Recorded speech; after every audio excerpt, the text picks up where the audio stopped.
नमस्ते दोस्तों, मैं हूं सुभादीप और आप सुन रहे हैं खौफनाक कहानियां, वो भी मेरी जुबानी। अगर आप डर के शौकीन हैं तो चैनल को सब्सक्राइब और लाइक जरूर करें, घंटी दबाना ना भूलें। आज की कहानी है ट्रेन नंबर 666, मौत की सवारी। रात के ठीक 12 बजे का समय था।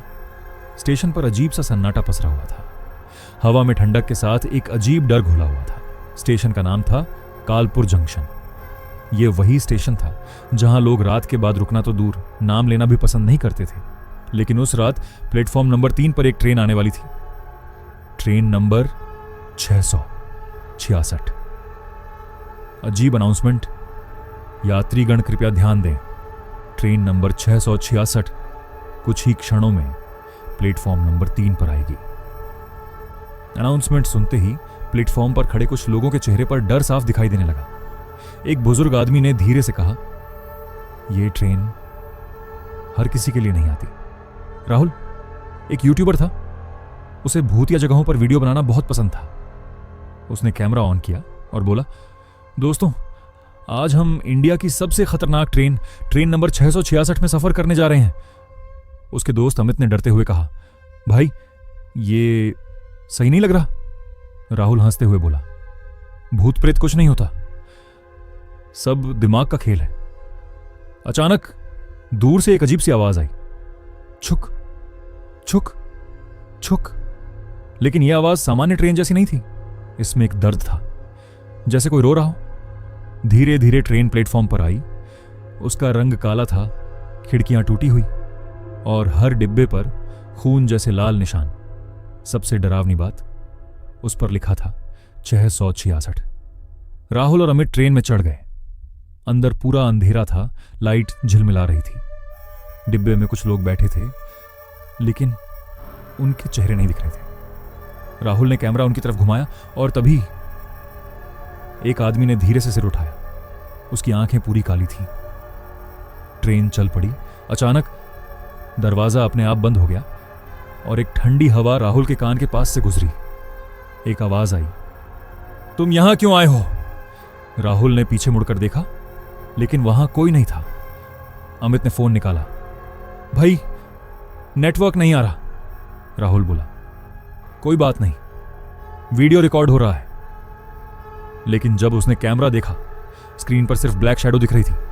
सामने बैठा एक आदमी अचानक खड़ा हुआ और धीरे धीरे हवा में गायब हो गया। अमित चीख पड़ा, भाई ये क्या था? राहुल अब थोड़ा डर गया था। दीवार पर कुछ लिखा हुआ दिखा। राहुल पास गया, उस पर लिखा था, अगला नंबर तुम्हारा है, और वो खून से लिखा हुआ था। अचानक ट्रेन रुक गई। बाहर देखा तो कोई स्टेशन नहीं था, बस चारों तरफ अंधेरा और दूर एक लाल छांद। एक बूढ़ा आदमी धीरे धीरे उनके पास आया। उसने कहा, यह ट्रेन 20 साल पहले हादसे में जली थी। इसमें बैठे सभी लोग मर गए थे और अब यह ट्रेन हर रात चलती है नए यात्रियों को लेने। राहुल ने डरते हुए पूछा, तो हम कैसे बचेंगे? बूढ़ा आदमी मुस्कुराया और बोला, तुम बच नहीं सकते क्योंकि तुम पहले ही मर चुके हो। राहुल और अमित एक दूसरे को देखने लगे और तभी उनके हाथ धीरे धीरे पारदर्शी होने लगे। अमित घबराकर बोला, भाई ये क्या हो रहा है? मैं गायब हो रहा हूं। राहुल ने अपने हाथों को देखा। वो सच में धीरे धीरे मिट रहे थे। वो बूढ़ा आदमी फिर से हंसा। उसकी हंसी अब इंसानी नहीं थी। तुम दोनों उसी हादसे का हिस्सा हो। राहुल चिल्लाया, नहीं, हम अभी स्टेशन से चढ़े हैं। बूढ़ा आदमी पास आया और धीरे से बोला, तुम्हें याद नहीं क्योंकि तुम मरने के बाद इस ट्रेन में आए हो। अचानक राहुल के दिमाग में तेज दर्द हुआ। उसकी आंखों के सामने कुछ फ्लैश होने लगा। वो खुद खिड़की के पास फंसा हुआ। राहुल जोर से चीखा, नहीं। अमित को भी सब याद आने लगा। 20 साल पहले की वही ट्रेन 666 एक पुल के पास पटरी से उतर गई थी और पूरी ट्रेन में आग लग गई थी। कोई भी नहीं बचा। और आज राहुल और अमित उसी हादसे के शिकार थे। अब राहुल ने चारों तरफ देखा। जो लोग पहले शांत बैठे थे अब धीरे धीरे उसकी तरफ देखने लगे। उनके चेहरे पिघले हुए थे, आंखें काली और शरीर जले हुए। एक औरत खड़ी हुई और बोली, तुम भी हमारे जैसे हो? अमित चिल्लाया, हमें यहां से निकलना होगा। दोनों दौड़कर दरवाजे की तरफ गए, लेकिन दरवाजा खुला ही नहीं। अचानक दरवाजे पर खून से लिखा दिखाई दिया, यहां से कोई नहीं निकलता। बूढ़ा आदमी फिर बोला, ये ट्रेन सिर्फ मरे हुए लोगों के लिए नहीं है, ये उन लोगों को भी पकड़ती है जो मौत के करीब होते हैं और उन्हें हमेशा के लिए यहां फंसा देती है। अचानक ट्रेन बहुत तेज चलने लगी। खिड़की से बाहर देखा तो अब वो दुनिया नहीं थी, बल्कि एक अजीब काला जंगल, जहां पेड़ भी जैसे इंसानों की तरह दिख रहे थे। अमित अचानक रुक गया। उसने धीरे धीरे राहुल की तरफ देखा। उसकी आंखें अब पूरी काली हो चुकी थीं। राहुल डर गया। अमित ने अजीब आवाज में कहा, तू भी यहीं रहेगा। अब राहुल समझ गया, जो भी इस ट्रेन में ज्यादा देर रहता है वो खुद भूत बन जाता है। राहुल दौड़ते दौड़ते एक डिब्बे में पहुंचा। वहां एक छोटा बच्चा बैठा था। वो बोला, अगर बचना है तो अगले स्टेशन पर कूद जाना। राहुल ने पूछा, कौन सा स्टेशन? बच्चा बोला, जहां कोई नाम नहीं होता। अचानक ट्रेन धीरे धीरे रुकने लगी। बाहर देखा तो एक प्लेटफॉर्म था, लेकिन उस पर कोई नाम नहीं लिखा था, बस चारों तरफ धुंध। पीछे से अमित और बाकी भूत राहुल की तरफ आने लगे। उनकी चाल तेज होती जा रही थी। बच्चा चिल्लाया, अभी कूद जा। राहुल ने आंखें बंद की और चलती ट्रेन से कूद गया। राहुल जमीन पर गिरा। कुछ देर तक सब शांत रहा। फिर उसने धीरे धीरे आंखें खोली। वो फिर उसी कालपुर स्टेशन पर था। सुबह हो चुकी थी। सब कुछ सामान्य लग रहा था। राहुल ने राहत की सांस ली, लेकिन तभी उसने अपना हाथ देखा। उसकी उंगलियां अब भी पारदर्शी थीं और दूर से फिर वही आवाज आई, ट्रेन नंबर 666 वापस आएगी। सुबह हो चुकी थी। कालपुर स्टेशन पर फिर से हलचल शुरू हो गई थी, लेकिन राहुल के अंदर कुछ बदल चुका था। उसने अपने हाथों को देखा। उंगलियां अब भी आधी पारदर्शी थीं। राहुल घबराकर बोला, मैं अभी भी पूरी तरह जिंदा नहीं हूं। राहुल ने सोचा सब खत्म हो गया, लेकिन तभी उसके कान के पास एक ठंडी फुसफुसाहट आई। भाग नहीं पाए। राहुल ने पीछे मुड़कर देखा, कोई नहीं था, लेकिन जमीन पर गीले पैरों के निशान खुद ब खुद बन रहे थे। राहुल स्टेशन मास्टर के पास गया। सर, यहां रात को ट्रेन नंबर 666 आती है? स्टेशन मास्टर का चेहरा अचानक सख्त हो गया। वो धीरे से बोला, उस ट्रेन का नाम यहां मत लो। जो लोग उसका नाम लेते हैं वो वापस नहीं आते। राहुल ने स्टेशन के पुराने रिकॉर्ड खंगाले। उसे एक फाइल मिली जिस पर लिखा था, दुर्घटना। 20 साल पहले उसमें यात्रियों की लिस्ट थी। राहुल ने कांपते हुए अपना नाम ढूंढा और उसका नाम उसमें मौजूद था। अचानक पीछे से आवाज आई, राहुल ने मुड़कर देखा। अमित खड़ा था, लेकिन अब वो इंसान नहीं था। उसका शरीर काला पड़ चुका था, आंखें पूरी अंधेरी।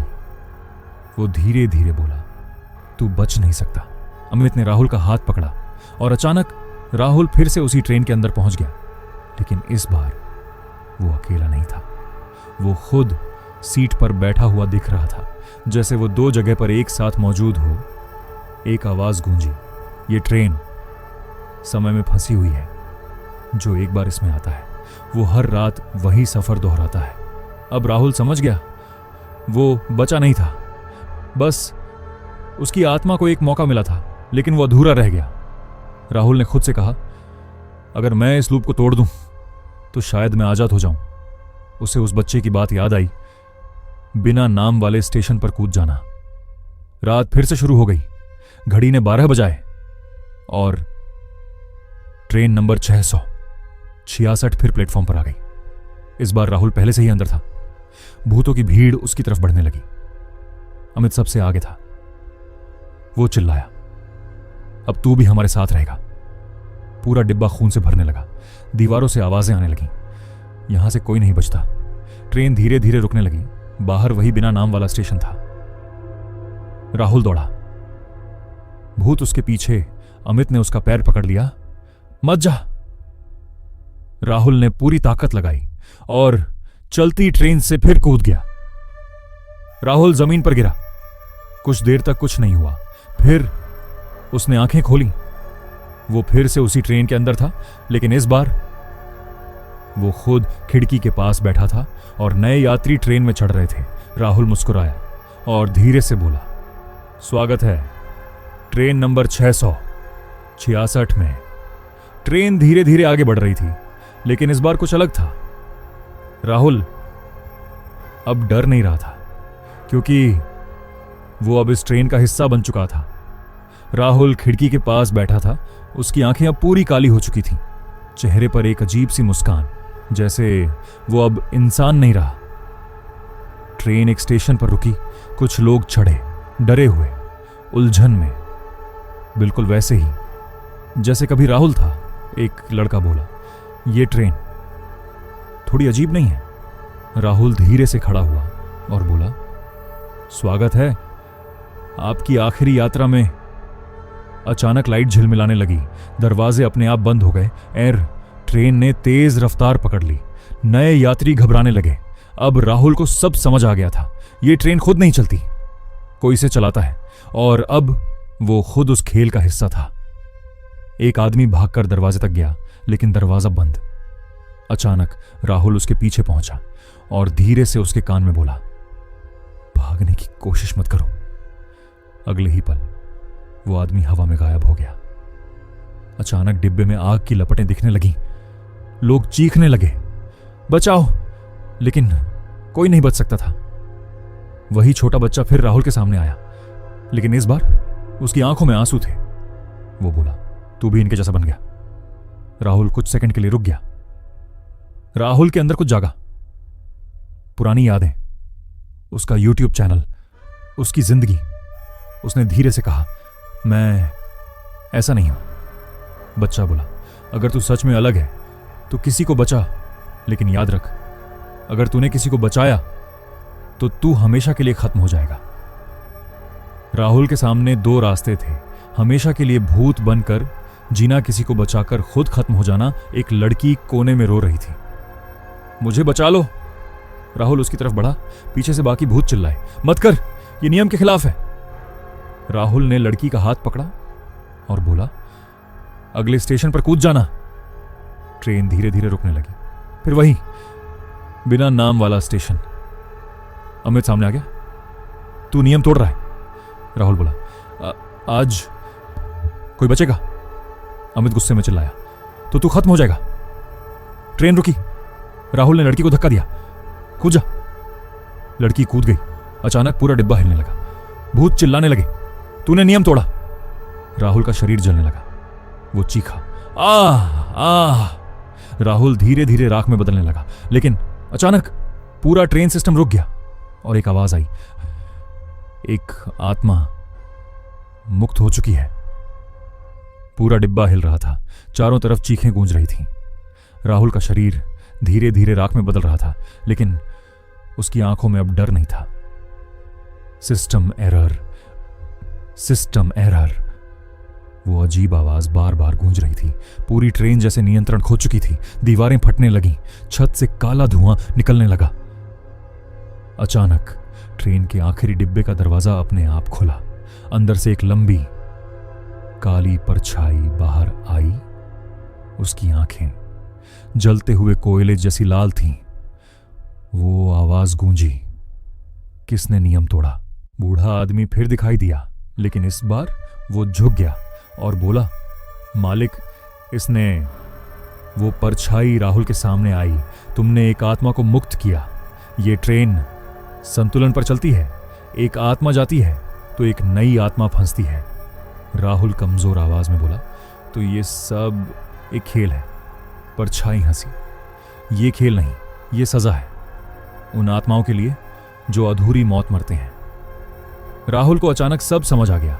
ये ट्रेन नर्क और दुनिया के बीच का एक जाल थी, जहां फंसी आत्माएं हमेशा भटकती रहती हैं। परछाई ने हाथ उठाया, तुमने नियम तोड़ा है, अब तुम्हें मिटना होगा। राहुल मुस्कुराया, अगर किसी को बचाने के लिए मिटना पड़े तो मंजूर है। अचानक राहुल का शरीर पूरी तरह जलने लगा, लेकिन इस बार वो चीखा नहीं बल्कि मुस्कुरा रहा था। जैसे ही राहुल राख बना, एक तेज रोशनी फैली और ट्रेन के अंदर फंसी। कुछ आत्माएं धीरे धीरे आजाद होने लगी। परछाई जोर से चिल्लाई, नहीं, तुमने संतुलन तोड़ दिया। पूरी ट्रेन कांपने लगी। धीरे धीरे ट्रेन नंबर 666 टूटने लगी। डिब्बे एक एक करके गायब होने लगे और पूरा सिस्टम खत्म होने लगा। अमित राहुल के सामने आया। अब उसकी आंखों में गुस्सा नहीं था, बस शांति। वो बोला, तू सही था। और वो भी रोशनी में गायब हो गया। कालपुर स्टेशन पर सुबह हो गई। सब कुछ सामान्य लग रहा था, जैसे कुछ हुआ ही नहीं। एक आदमी प्लेटफॉर्म पर खड़ा था। उसने अखबार उठाया।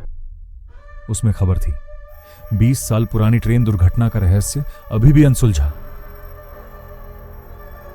वो आदमी धीरे से मुस्कुराया और उसकी आंखें धीरे धीरे लाल हो गईं। दूर कहीं अंधेरे में एक नई आवाज गूंजी, ट्रेन नंबर 999 जल्द आ रही है।